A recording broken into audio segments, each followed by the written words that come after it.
Hello, everyone, and welcome back to another episode of the Bridging Impact Podcast, the podcast that is passing wisdom to the next generation of athletes, coaches, and parents to transform leaders on and off the court. And in today's episode, we have a very special guest, the 2022-2023 Nebraska Teacher of the Year, Rene Jones. In our conversation today, we dive into her philosophy on connection before curriculum. It's an outstanding episode for coaches and parents looking for teaching tactics and tips to build deeper connections to expand our impact on youth. So, without further ado, let's dive in. Hello and welcome to the Bridging Impact Podcast. Renee, I am thrilled to have you on. You are our first Teacher of the Year of a state on the show. So welcome to the show, awesome. Nebraska Teacher of the Year for those listening. So I'm excited to have our conversation. Yeah, thank you for having me. I didn't know I was your first state Teacher of the Year. So that's pretty cool. Out of the 55 of us for 2023, I get to be the first. So that's awesome. There we go. All right. So let's dive right in with there. You know, a lot of times we actually focus, we get a lot of, different coaches and leaders that are in the sports world, but coaching and teaching and even parenting all have, similar running lines going through. And, I got the opportunity to check out your Twitter and just see, what you kind of all are about. And we share a very similar mission. So I would love for you to, share your journey and the beginning of what made you want to become a teacher and have an impact on the lives of youth. Yeah, of course.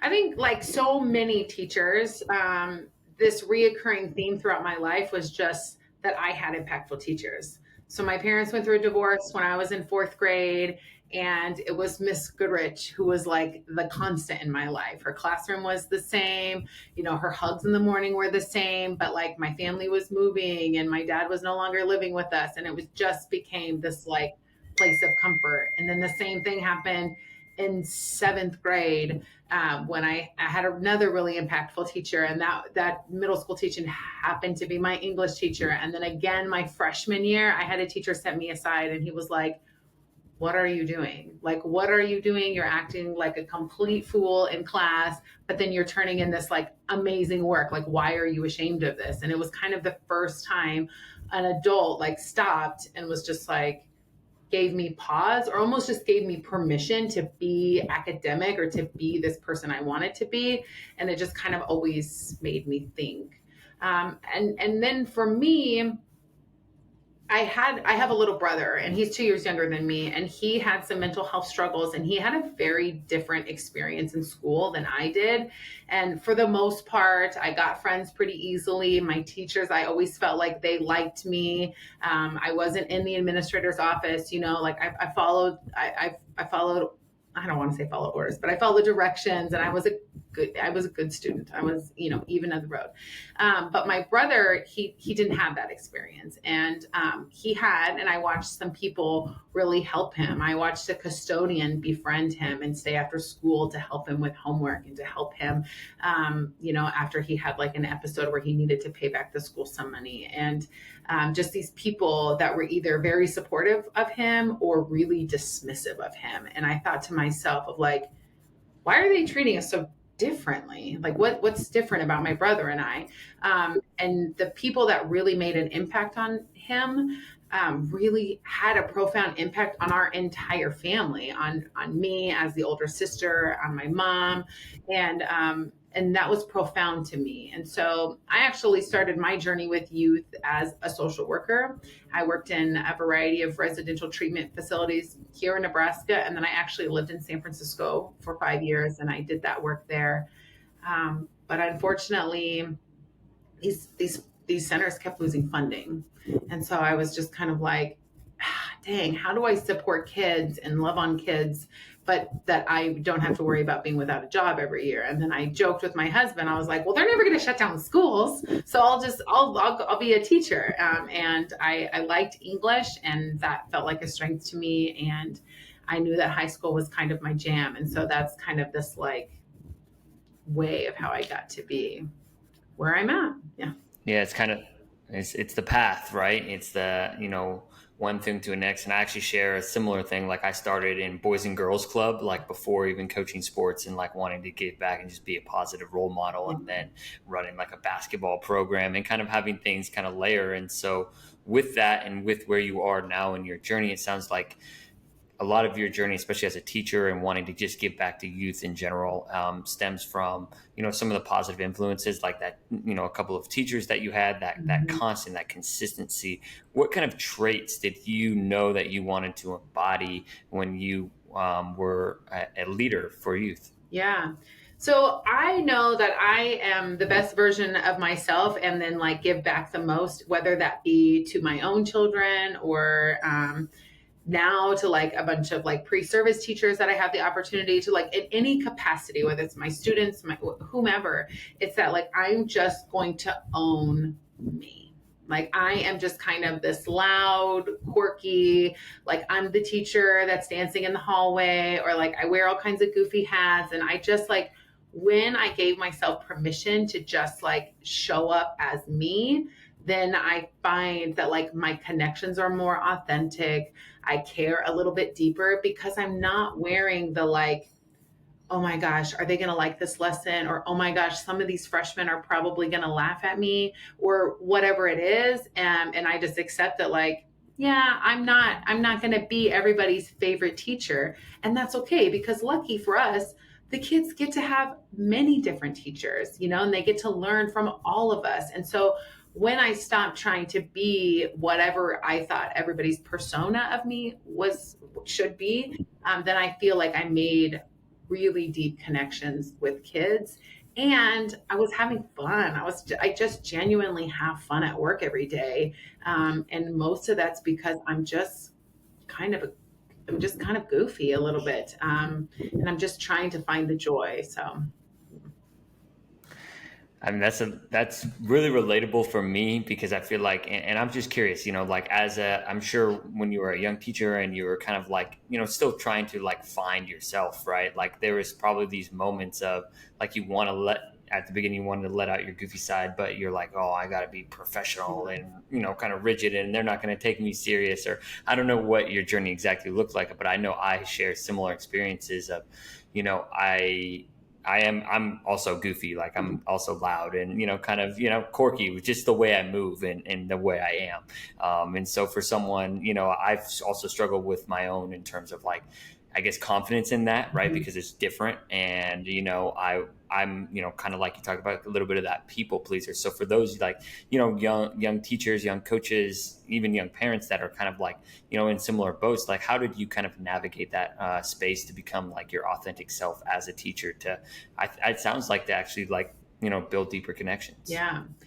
So I mean, it was a roller coaster, right? And to be very honest, I still don't get it perfect. When I was named the teacher of the year, and then I'm getting like all these things thrown at me that I've never had before, I had this moment of like, well, what's the right response? And so I'm like, once I get past, well, what's the right response and what's the like Renee response, then I can show up better, and give better to kids. And so I think it's like having these moments of reflection. Like when I take the time or build in the system to like reflect. And for me, I like writing. And so I like to journal, and I write. And I'm a better person when I take the time to do that, because then I'm thinking about like, well, how did I show up in this space, and how did that feel? Like, was I worried about like, well, what are they doing down the hall, or how is this person integrating it? And if it's not coming from a like curious, how do I become better and use their strengths to like supplement my strengths, when it's more just about like, oh, what are they going to think of me, or who am I going to upset? And of course, all of that's important, and you need to be a professional as a teacher. And I'm not at all saying I'm just a bag of jokes in class all day, but it's just like accepting like the way that I'm going to do English 9 is going to be a little bit different than how they do it down the hall. Our objectives are still going to be met. Like the things are going to happen, but the little nuances of how I'm going to go about that are going to be a little bit different. And I think that's really beautiful, and our kids need to see that. And I think there's so much power in that. Right. There is power in them getting the opportunity to work with different teachers with different personalities. And then, my follow up question when I was, kind of learning more about you and your philosophy is like one of the things that you talked about is like challenging, students to kind of reach their potential, right? Yeah. See things that they may not be able to see. So I'm curious how you balance, right, that, fun loving personality with someone who wants to challenge their students to kind of continue to have that growth mindset to keep reaching another level, whether it's in reading or writing or math. Yeah. Yeah. I think the grace and accountability balance is a very real struggle. And I think when you go into it with the mindset of like, yes, you need to learn all of your students' names. You need to know how to pronounce them. You should know something about them, right? You need to make those connections. But when you remind yourself that like the greatest impact and connection you can make is through your instruction. When I can show kids the power of reading, or I've taught public speaking course for many years, and a lot of the kids are really dismissive and they're just like, man, Jones, I'm not going to be standing on some stage talking to some 500 people. And I'm like, maybe not, right? But you will be in a job interview one day and you'll need to use these skills in this moment and making those connections. And then when you can like just having the courage to not give up on a kid or to just push them and just being like, dude, I know you can do better than this. Like, can you, and giving them like a tangible, like tiny percent change. Because, when I was early on in my career, I'd be like, dude, your claim, it's not there. You need to have evidence. Like, go back. What are you doing? And I would get frustrated. And what I realized is like, I'm not breaking this down enough. I'm giving them, I'm thinking they have these executive functioning skills that they just don't yet. And so when I learned to intentionally teach those kinds of things and learned to teach a student how to student before I could teach them my English content, then I had, a lot of those expectations just kind of were raised. And it's an ebb and flow kind of a thing. And every year the kids are a little bit different and you have to do that a little bit different. And I think that's beautiful and really challenging all at the same. So I think if you just go into it knowing that like this is going to be an imperfect storm, then yeah, it's better. And what I think to myself is, I have four children of my own. Three of them are in school, and one is got a year left in preschool. And I always, I had a mentor say to me of like, well, Renee, what would you want to know about your kid?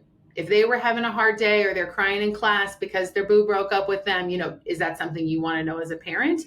It's not really have any influence on their academics, long term, but maybe, is that something you want to know about? Or as a student, like what are the nudges that you needed? And so when I make it personal, and I remind myself that like, yeah, I serve 140 kids every single day, but those are somebody's babies and somebody's most prized possession. And if I want to know about it as a mom, then somebody else probably thinks the same way. And so I try to remind myself of that as well. Right. And they're someone's babies and they're just someone, right? They're Yeah, not just a true. number. And I think, so with that being said, like one of the things that, I, was immediately, connected with was you're talking about connection before Yeah. curriculum. And, I have a couple follow-up questions around the science of teaching, but before we get there, before we even get to the teaching of the subject, I would love for you to kind of, continue to expand and elaborate on the, your priority of connection over curriculum. Yeah, I think, at least in my experience, that it can, as a teacher, at times feel overwhelming about how am I going to get all these benchmarks met?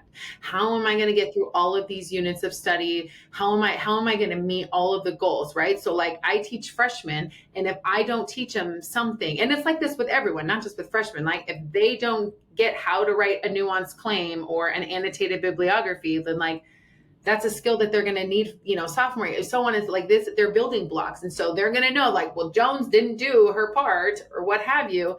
But I think it's really important that, like you said, that we remember that like, these are people first.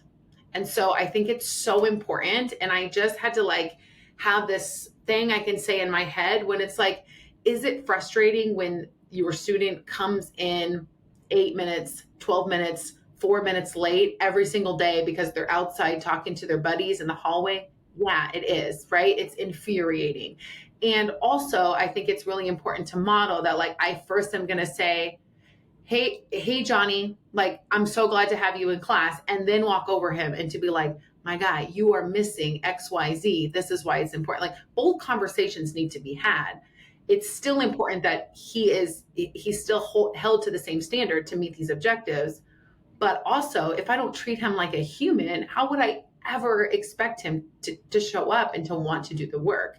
I'm like, if I came to work one day, right, and my admin showed up and they're like, but Jones, did you get your reflection evaluation thing done? And they didn't say hi to me at first. In my head, I would be like, he really didn't even ask me about my day. Or if my son was sick, like, what, he doesn't know. He knows Maverick's been sick for days, so it's just like, just personalize it and just treating these kids like we want to be treated, and forgetting that, like, they're not just students, and we know that we're teachers, but in the day-to-day grind, man, it just gets busy. And so we just forget these, like, tiny little things that we can do to just kind of like build these little connections. Yeah, 1,000%. I mean, as I hear you talking, I like hear myself going through practice, right? Mm-hmm. Like, we need to do this, this, and this, and like, I don't have time. Like, you're late already, and we needed you here. But, it's like, obviously we want to hold them to that standard, like to be on time. That way we can prepare them for life and like showing up on time to interviews and, making sure that they're successful in jobs later on.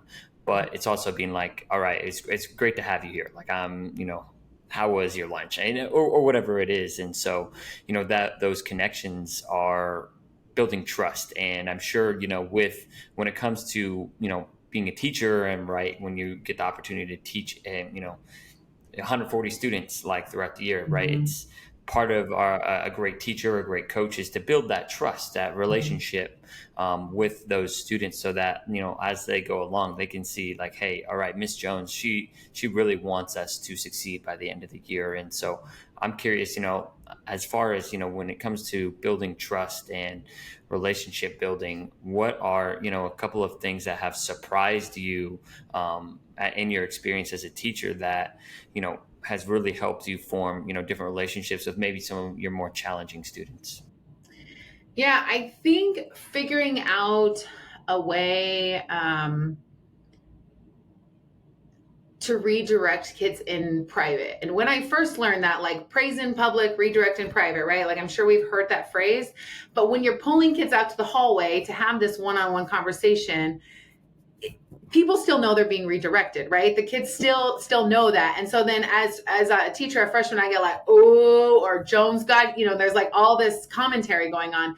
And so we have to be a little bit creative. And so, like, I'll put a sticky note on their desk, or I'll like write something on their paper, or, just like trying to find different ways, or like sending them an email like, hey, can we chat after class? Like, you're not in trouble, nothing's wrong, but just trying to figure out ways. And some of that's knowing your students, right? Because I've got students that, unless they're prompted, they're not checking their school email. That's just not their go-to communication. And so it's just like trying to rethink of, how am I going to get connected with this kid? How am I going to have this conversation? Because I think it's really important that we have the conversation. And almost always, if we have the hot conversation, we're closer afterwards, right? So if I have to talk to a kid of like, dude, your homework's not done, or I see that you're on your phone again, like, one, is everything okay? Are you doing okay? Or same, like, if a kid's got their head down, my first question to them is always like, hey, are you feeling okay? Did you get something to eat? Like those kinds of things, before I'm like, dude, get your head up. What are we doing? And that's hard. I think that takes a lot of intention, especially if it's the same kid, like every single day with their head down, to just go, like, first, I want you to hear, I care about you. And also let's get going. Like, we've got things to do. You're important. You are worth an education. Like, let's get here to do something today. And so I think it's just these really small steps. And I think reaching out to home can be a way to build trust. If they see that you care enough to like call their parent, in that moment, they're gonna be like, don't you call my dad? He's gonna be so mad. I'm gonna get my phone taken away. And also that's just a reminder of like, we can joke and we can have fun. And also I'm still your mentor. I'm still your teacher. It's still my job to teach you these lessons, even if they're hard, you know? And so I think it's just the little ways we show up. And also, you know, and this is going to vary with different people are comfortable in different ways, but I share stories with them, you know, like I share vulnerable moments, and it doesn't have to be my deep, dark secrets, right? I can share vulnerability about the time my 9-month-old golden retriever got out of her harness and like I look like a crazy person, you know, running around trying to catch my dog. I can, you know, there's a lesson in these things, and they're funny, and I'm showing them like, hey, I'm going to take a risk and tell you this story. And there's so much beauty that comes from them, and then they feel closer to you as well. And I also just do really goofy things like freshmen love scratch and sniff stickers. It doesn't make sense. You can buy like 100 of them on Amazon for like $8. And if you put and then if you let them choose, like they just little things like that, like they're still kids, you know, they still want those things and that reassurance. And I'll be like, put this on the fridge. Like your folks are going to be so proud of you, or do, you know, like I'm cheering you on. Or in high school, I get the benefit of like, you know, if they're in a play or if they're in a sport, I mean, if you show up to those things, those kids know, they know who is showing up. And I understand that not everybody has the time to do that, and that's okay. But just like these little nuance, or even if you know they had a game and you know, you ask them these things, I think all of those tiny little things really just help build those building blocks. That makes a lot of sense. And especially when we're having those challenging conversations, right? If the more we can kind of put into the trust bank with, you know, I remember my English teacher my senior year, you know, she like congratulated us after we won, you know, a playoff game, right? And she brought it into the attention because it was me and my buddy who were in the class. And, you know, so it's like, it feels good, right? To have, you know, that mentor, that teacher, coach, you know, recognize you and see that, you know, obviously that they care about what's going on in your life. And so, you know, the story aspect of it, I think, is really important and really powerful. And you touched on vulnerability. And so that's something I think really is especially important to connect with people, right? To share, you know, that, you know, hey, you know, Mr. Furtado, Coach Furtado, he's not perfect, right? He messes up, you know, he's, you know, chasing his dog around looking like a fool, or, you know, Miss Jones is, you know, right, doing similar things. So can you talk about how you create and you know, make sure that vulnerability is a part of your, you know, I guess, teaching philosophy? Yeah. I think it's like you take something that's important to you or you're passionate about, and you make it a connection to like the skill that you're trying to teach them. Because oftentimes like the skill of the executive functioning skill is often harder than like constructing the paragraph that I'm asking the kids to do, just like an English correlation, right? So it's like, if I know you're a ball player, that I can just be like, hey, what happens if you don't show up to practice every day?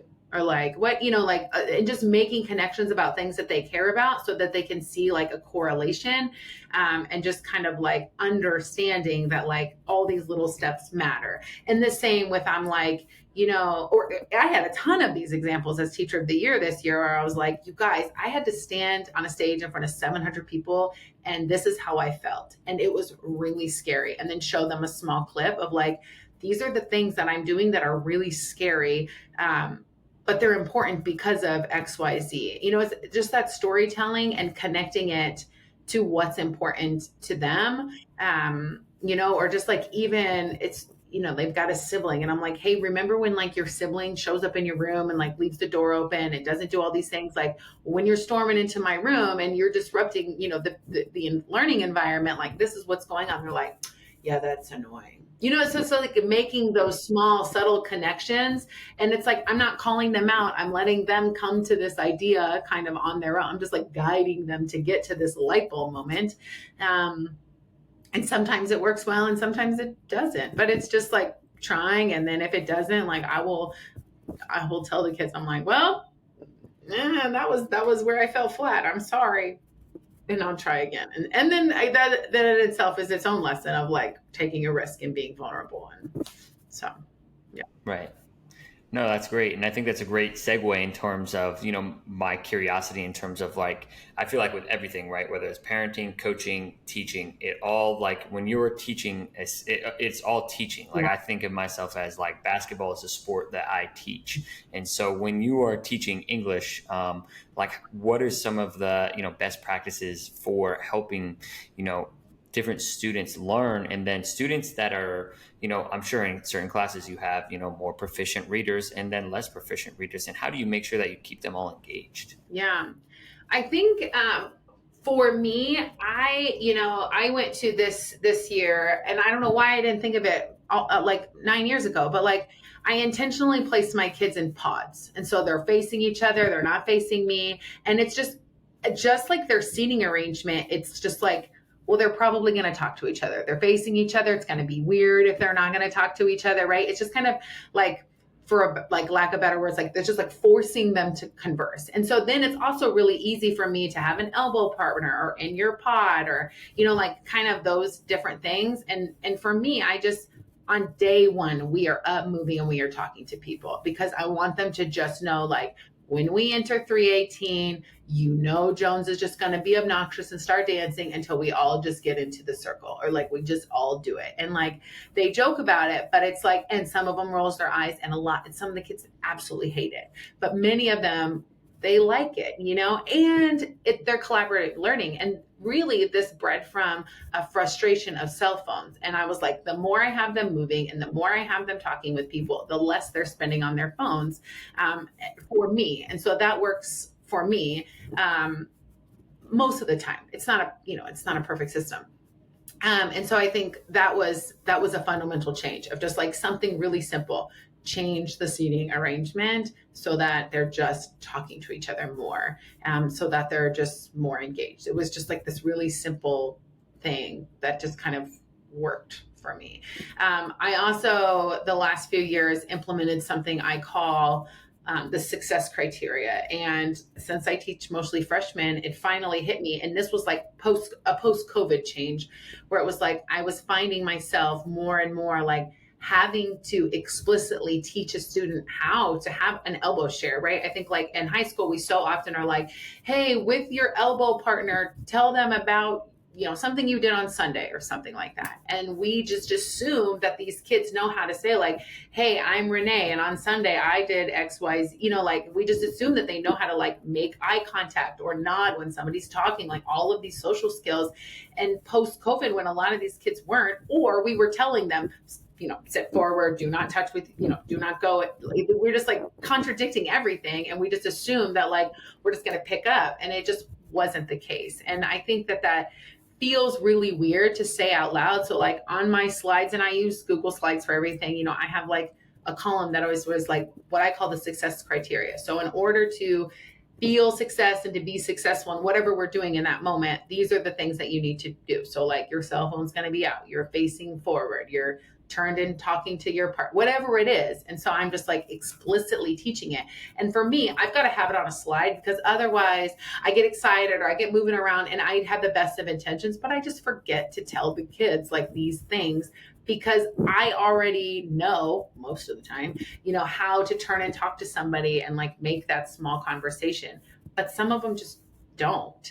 And so I have to remind myself to remind the kids, and then I try to model it. And then it's cool, because then as the weeks go by, you can kind of up the ante a little bit, right? So now when I'm asking you to elbow talk, you're facing each other, but then we can like take it a little bit further, and then we're just engaging in deeper discussions. Because if the kid doesn't know these like quote unquote simple social skills, they might just check out, right? They start scrolling, or their head's down, or they're in the bathroom for 40 minutes, or whatever it is, or they're just like not engaged.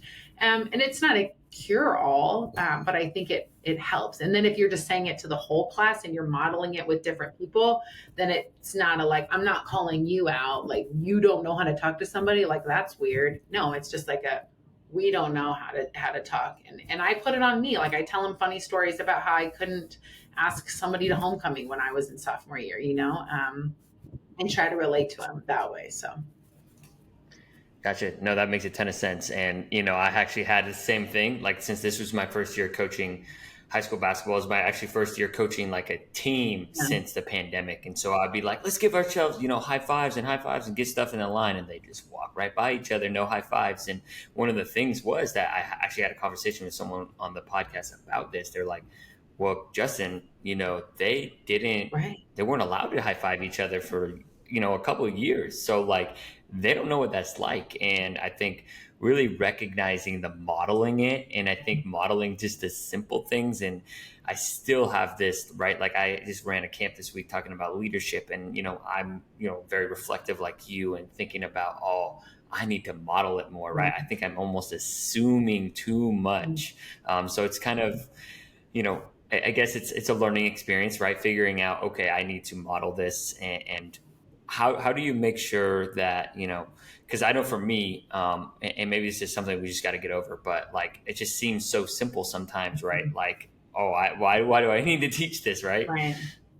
Yeah, and I think you're right. We just assume that people know what we know, or just like that they are, because I am a person that, like, if I don't know something, I'm going to read about it. I'm going to, learn about it. And it's like, we have Google at our fingertips. So it's there. Getting information is not the problem, but like, we have to remember to teach our kids how to access information and how to like look for credible sources and know when something is, good or not as good, or when to question things. And it's the same with social skills. And like, how great would it have been for me in high school if somebody would have sat me down and like, or just like slowly taught me about things about like etiquette, about, I don't know, like, when do you wait someone out of the bathroom? How long is too long? When do you call? Like, all of these little things that you just kind of like flop and figure out. But some people, don't. Or I learned a lot because I had a job in high school, or, we had these experiences. I was in a few sports and those kinds of things. But I think it's like, if we can kind of help our kids like learn these things and position them as capable, position them successful, then I think we can continue to raise the bar, academically and socially. And I think especially it's just like knowing your kids. It's like the expectations I have for freshmen. Last year I had some seniors, and my seniors, they were very different, because they had done, my seniors, that this is not their first rodeo. They're about to like, quote unquote, go out to the real world, so it's like the things that they need to learn, they're different. The same with like, I have a fifth grader at home, a third grader, and a first grader. Like, the things that I'm teaching them are very different, and also sometimes the same, because none of them can seem to put the lid back on the peanut butter jar. So we have to revisit that very often, So it's like, you just have to know your kids, and it's a lot of work. But I read this somewhere, somebody said, and I can't remember who, but it's like, and I'm sure most people have heard this, but you're going to take the time anyways, right? You're going to take the time to redirect them. You're going to take the time to have the conversations. You're going to take the time and frustration. So it's like, pre-correction takes just as much time as redirection. And so it's just like, where do you want to spend your time?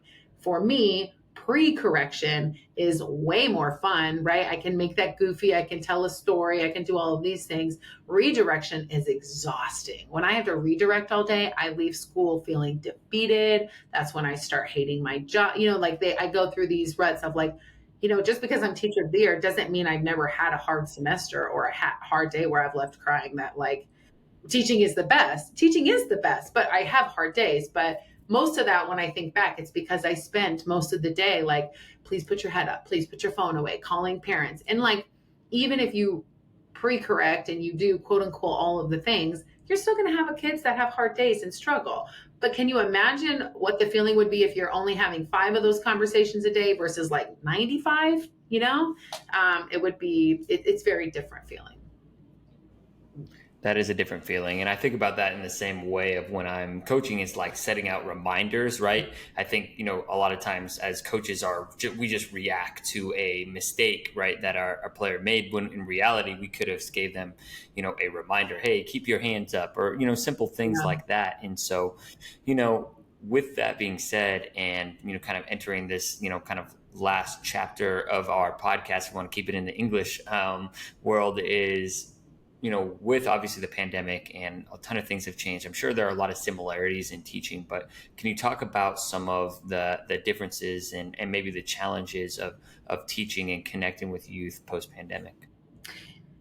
Yeah, I think the idea of reintroducing collaborative learning has been challenging. And kind of like what we were just talking about, like teaching kids how to interact when people were, like we were in our houses and we were just told, like, don't go near each other. Like, here's the one-way hallway. Don't look at each other. Wear your mask, and then we just kind of stripped it all away and assumed that everybody, adults included, like, feel comfortable going back to quote unquote normal. Some of these kids, they never knew what high school was normal. They don't know, they don't have a frame of reference like many adults do. And I think it's on top of that, COVID brought this interesting, not all bad, like era of technology that we have never seen before. And that's both really powerful and scary. And, I've been spending quite a bit of time this week in particular, but over the summer, of like reflecting on my semester from last year. And I was, for the first time, had AI. My students used AI bots to support their papers and such. And so my husband's a software engineer, and I lean on him for a lot of this. And I was just like, I don't know how we combat this. This feels exhausting to me. I don't know. And I feel awful, like asking a kid, is this an AI? Like that feels like a very accusatory, sometimes I'll get it wrong conversation. I was like, I don't know what to do. And my husband is like, why are you fighting it?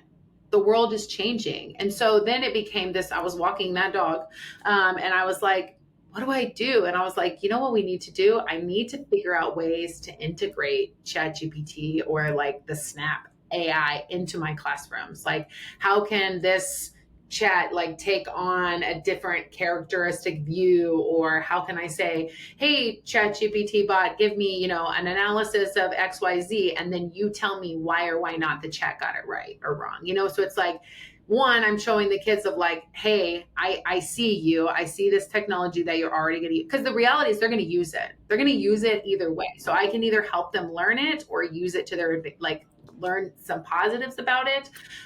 Or I can spend my time trying to figure out if this person used, an AI bot. And so that's a new challenge for me. And I think that was, a product of the pandemic. I'm sure they were working on AI before, but I think we just exacerbated a few things.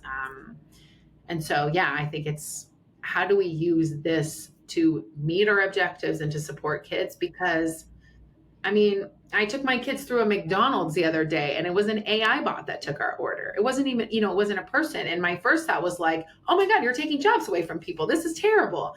And my husband's like, this is the future. Like, we can't, you can't fight it. It's just, and so whether we have personal feelings or not about, kids should just know how to talk to each other, or technology, I'm just going to have my kids do pen and paper. Like, sure, you could do that, but it might not be what's best for kids. It might be what's easiest for me, right? But it might not be what's best for kids. So, yeah.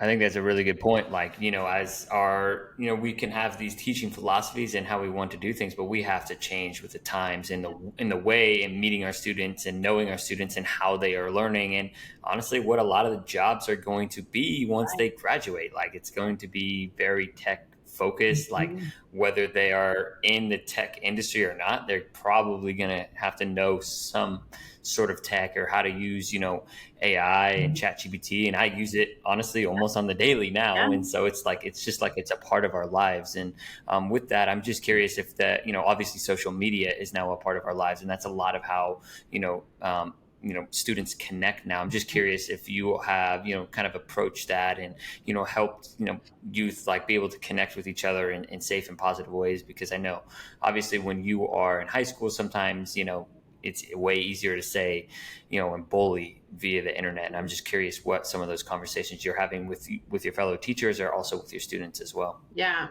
I think for me, a lot of it comes down to like respecting the cell phone policies that are in my building, and just, working with Fidelity to like try to, do, like give these kids the same message.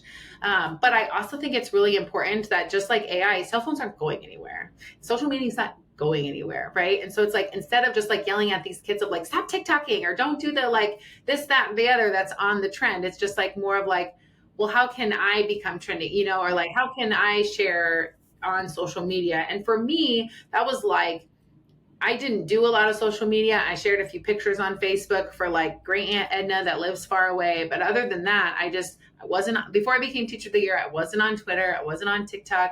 And now I'm like, boy, if I want to, learn anything, and there's beauty and there's harm in all of it. But it's like, I can't teach my kids about this, whether it be my own kids or my students, if I'm not having firsthand experiences. And so I think that was a really important part, was to just get that experience, and then just having some conversations about just having like digital citizenship conversations, and understanding that and I think it's really important that we also remember that like what we as the teachers perceive as like harm or an emergency, and what the kids perceive as like 5 alarm fire, are very different. And so like,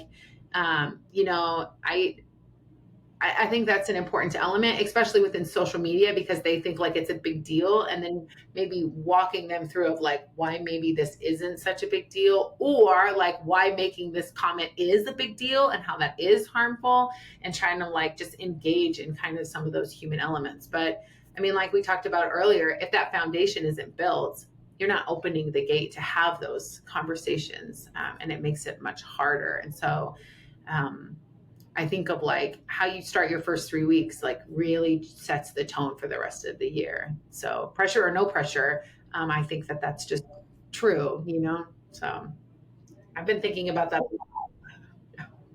Yeah, that's a really good point. Yeah, setting that tone at that earlier, onset of the school year, of the season, or whatever it really may be. And I'm curious, we are moving forward.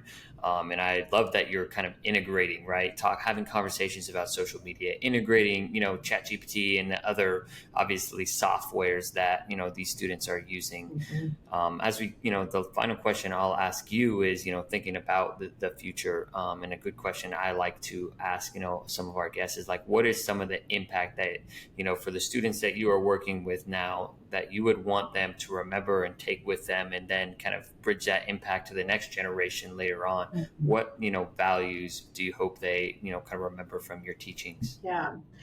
I hope what they take away is that I had fun, that I was having fun. I want to teach the kids that like learning can be fun and your job can be fun, because I think sometimes it's so daunting to think about like, you want me to pick a job and I'm supposed to go there, and I like, that like adulting is so hard, and it is. There are hard parts about everything in life, but I want the kids to know that like you can pick something. It doesn't have to be teaching, but you can go and show up every day and it can be fun, right? And you can start anew the next day, all of that. And I really want my kids to also know that like I was always learning. I talk about what I'm reading. I talk about like, what's this new skill that I'm learning? And that came far before I was Teacher of the Year. I have a lot of opportunities now for professional development.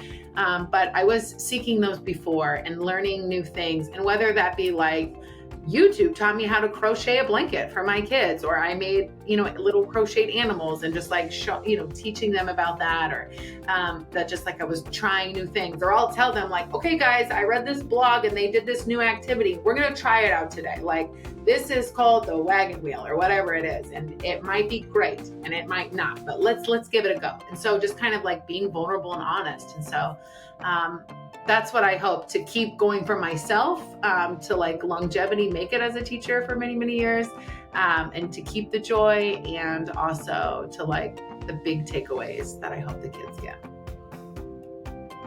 Yeah, keep the joy, have fun, and be vulnerable and honest. I think that's, a great, wisdom to pass along to your students. So thank you so much for your time today. Where is a good place that, the listeners can find and connect with you? And I also know that you have a couple books and you got workshops and speaking engagements if they want to, connect with you more. Yeah, so I can be found on Twitter at Rene Jones Teach. And I also have a website, same thing, renejones.teach.com, and you can kind of see like, where am I speaking at? What are we up to? So yeah, most easily, that's kind of like all my connections are there. Well, thank you so much for your time today. We will drop those links in the show description below, and have a great one. Awesome. Thank you so much. Thank you for listening to this episode of the Bridging Impact Podcast. We'd love it if you would like, subscribe, leave a comment and a review on whatever platform you're on. It's the best way to help us grow. We appreciate you for doing that. We'll shout you out on social media. I'd also love if you connected with me on social media. Let me know your thoughts. And this is why I do it. I want to share knowledge and wisdom from experienced leaders to people like yourself and myself, so we can have this dialogue and move forward, make an impact on the world. So stay tuned, stay subscribed. Cheers.